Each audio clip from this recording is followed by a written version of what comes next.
Russia's President Vladimir Putin now hinting that he might be willing to negotiate with Ukraine. So let's get you all caught up on the latest here.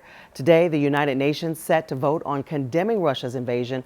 Around 18,000 guns with ammunition have been given to reservists in the Kyiv area just to fight against Russian forces. And at least 137 Ukrainian soldiers have already been killed. New video showing Russian forces making their way into Ukraine from Crimea.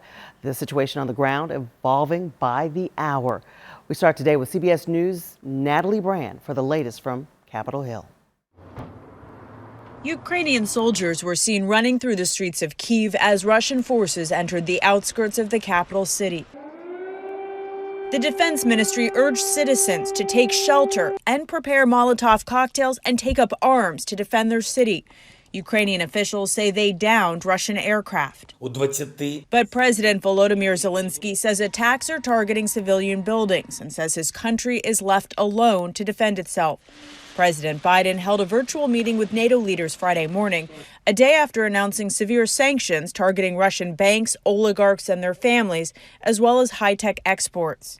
Western allies have also imposed their own sanctions, but there are bipartisan calls on Capitol Hill to go much farther. We need people in London. We need the British government to step up with more targeted sanctions against Russian billionaires in their city. I'd love to see Russia kicked out of the SWIFT transaction system. President Biden says European allies are not yet ready to kick Russia out of the international banking system known as SWIFT that allows for money transfers around the globe.